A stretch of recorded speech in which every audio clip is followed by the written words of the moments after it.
What do you think that if the name of the accused is not mentioned in the inquest report, will it be the ground to grant the bail to the accused, or will it be the ground to raise the suspicion on the prosecution case? Recently, the Supreme Court in Bhagat Singh versus the state of UP and another had dealt this issue, and today we are going to discuss the same issue कि अगर inquest report में आरोपी मतलब accused का नाम नहीं है तो क्या अक्यूज्ड बेल ग्रांट करने के लिए उसका राइट उसके फेवर में डेवलप हो जाएगा। इसी चीज़ के ऊपर हम लोग चर्चा करेंगे। Bhagat Singh versus state of UP 22 मई 2026 को आया हुआ जजमेंट है। 2 जजेस बेंच है ऑनरेबल सुप्रीम कोर्ट के द्वारा, और साइटेशन है इसकी 2026 INSC 527। मैं हमेशा INSC जो है साइटेशन बताने का आपको प्रयास करता हूं, जिससे आप सुप्रीम कोर्ट की वेबसाइट पे जाके आसानी से इसको ढूंढ सकें और कोई भी कॉपीराइट मटेरियल की वजह से या पेड मटेरियल की वजह से आपको कोई समस्या ना हो। चलिए शुरुआत करते हैं। सबसे पहले फैक्ट्स जानते हैं दोस्तों कि फैक्ट्स क्या होते हैं। इस केस का फैक्ट्स ये था कि सब भगत सिंह जो नेफ्यू था, मतलब डिसीज्ड का नेफ्यू था, उसने FIR फाइल करी on behalf of deceased Bharat Singh alias Pappu. ये डिसीज्ड थे, इनके बिहाफ पर भगत सिंह ने जो है FIR फाइल करी। घटना है 8 मार्च 2025 की। हुआ ये था कि साहब एग्रीकल्चर फील्ड के अंदर रेस्पोंडेंट नंबर 2 और उनके साथ जो को अक्यूज्ड थे वो कंट्री मेड पिस्टल्स, जिसे हम देसी भाषा में कट्टा बोलते हैं, उनको लेकर कंसील करके छुपे हुए थे। मतलब एक ये कह सकते हैं कि खेत की झाड़ियों के अंदर जो है आरोपीगण छुपे हुए थे, और जैसे ही डिसीज्ड वहाँ पर पहुँचा उन्होंने उसको सराउंड कर लिया और उसके ऊपर मल्टीपल शॉट्स जो है कट्टे के उनके ऊपर फायर कर दिया, डिसीज्ड के ऊपर। डिसीज्ड कौन था? भरत सिंह एलियास पप्पू, मतलब विक्टिम के ऊपर जो है उन्होंने अंधाधुंध गोली चला दी, जिसकी वजह से मौके पर ही विक्टिम की डेथ हो गई। उसके बाद सब FIR हुई। डिस्ट्रिक्ट मथुरा का केस है।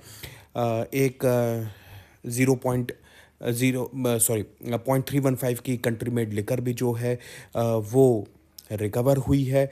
इसके अंदर पोस्टमार्टम ने ये कंफर्म किया है कि साहब जो डेथ हुई है, जो एंटेमॉर्टम इंजरीज थी वो फायर आर्म इंजरीज थी और उसी की वजह से डेथ हुई है। डेथ का मेन कारण जो मेडिकल भाषा में है वो शॉक और हेमरेज बताया गया, और इन पर्टिकुलर सेक्शंस के BNS की सेक्शन में, मतलब मर्डर के केस में, और 25-27 आर्म्स एक्ट के अंदर जो है अक्यूज्ड के ऊपर FIR की गई।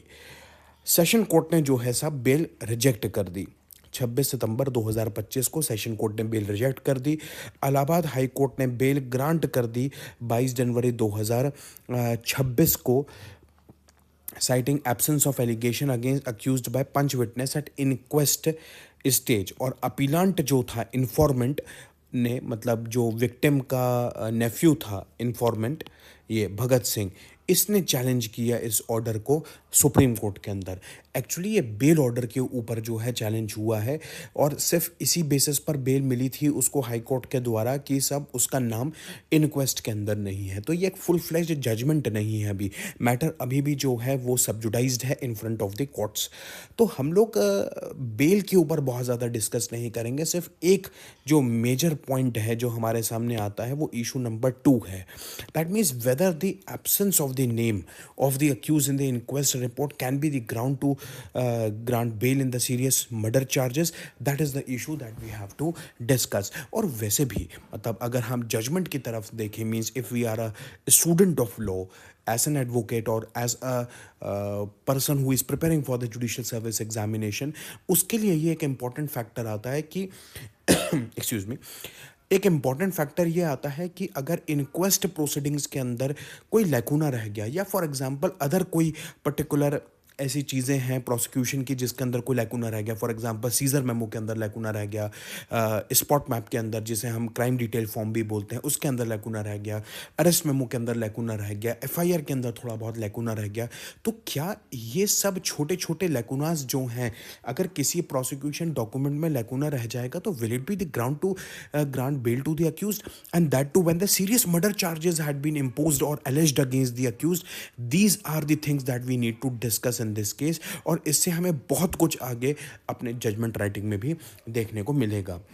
अब हम पहुंचते हैं किसके ऊपर, हम डायरेक्टली बात करते हैं रेशो डेसिडेंडाई के ऊपर कि सुप्रीम कोर्ट ने इसके अंदर क्या चीज़ बोली।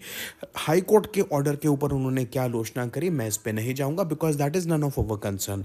What is our concern is about the absence of the name of inquest of the accused in the inquest report. तो उन्होंने ये चीज़ बोली कि inquest is limited to ascertaining the apparent cause of death.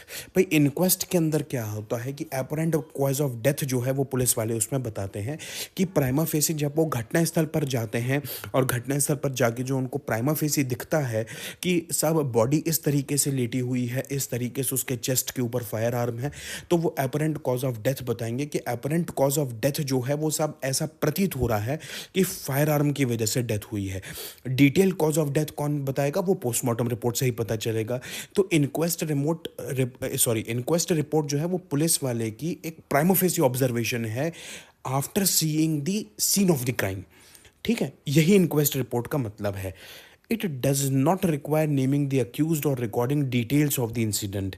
Inquest report का ये काम ही नहीं है कि उसके अंदर आरोपी का नाम या घटना किस तरीके से हुई वो बताया जाए। उसका काम सिर्फ ये बताना है कि डेथ जो हुई है वो किस वजह से हुई है, कि prima facie cause of death जो है वो क्या होना चाहिए। That's it, that is the use of the inquest report. और अगर उसके अंदर आरोपी का नाम नहीं आता है या फिर घटना का पूरा विवरण अगर पुलिस जो है इंक्वेस्ट रिपोर्ट में नहीं लिखती है, तो उससे प्रोसिक्यूशन की केस की टेस्ट वेरासिटी पर कोई भी सस्पिशन रेज नहीं हो सकता, and that can not be the ground to grant bail to the accused. So non mentioning of the accused in the inquest report can not by itself be a reason to doubt accused involvement. That is the main ratio जो इस case के अंदर बताया गया है। उसके बाद high court का उन्होंने बोला कि सब एडवर्स इन्फ्रेंस हाई कोर्ट ने निकाला और उसको हाई कोर्ट को केस को रिमांड बैक भी कर दिया।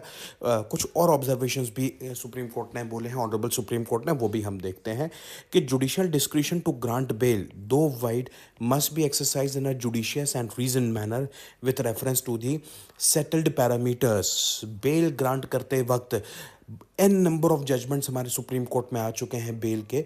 मैं कोशिश करूंगा बहुत जल्दी कि बेल के ऊपर 2025, 26, 24 में जो इम्पोर्टेंट गाइडलाइंस आई हो सुप्रीम कोर्ट की, उसको कवर करके एक शॉर्ट राउंड अप्स आपके लिए बनाऊं, जिससे आप बेल के ऊपर नई गाइडलाइंस के ऊपर आप जान पाएं। Even if the inquest stage omission could not be considered, it cannot be viewed in isolation while ignoring specific overt act in FIR, charge sheet, PM report, weapon recovery at accused instance और section 180 BNSS statement, जो कि 160 के statements हैं, 161 के statements हैं। अब आप inquest report को सिर्फ एक आइसोलेशन में थोड़ी देखोगे। It is not an isolated document, it is the part of charge sheet. If you want to view the inquest report, you have to view the inquest report in the light of FIR, in the light of the other documents of the prosecution, such as seizure memo, arrest memo, PM report, the statements given by the accused, the statements given by the victims and the witnesses, the recovery, seizure memo, इन सब के light में आपको जो है inquest देखना पड़ेगा. It is not an isolation document. Similarly, we cannot view any other document of the prosecution in isolation. Every document is to be viewed in reference with the other documents, because the charge sheet is a story. The story starts with the FIR and it ends with the preparation of the charge sheet and the preparation and the presentation of the charge sheet in front of the court. So it is a story. So you cannot pick the bits and pieces of a story and view it in isolation, and the accused can derive the benefit from that particular bits and pieces. You cannot do that. That is what the Supreme Court held in this particular case, and that is why the Supreme Court had actually remanded back the case to discuss, to deal with the fresh consideration, the bail application to be discussed with the fresh consideration. That is what the Supreme Court did in this case. But what we had discussed is that the absence of the accused in the inquest report shall not be the ground to grant him the bail. That is what held in the Bhagat Singh versus the state of UP.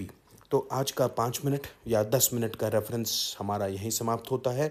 Subscribe ज़रूर कीजिए और share करिए क्योंकि आप subscribe करेंगे तो थोड़ा सा मुझे मोटिवेशन मिल जाएगा और मैं ऐसे ही आपके लिए वीडियो लेकर आते जाऊँगा। तो मिलते हैं अगले एक राउंड अप के अंदर, तब तक के लिए गुड बाय।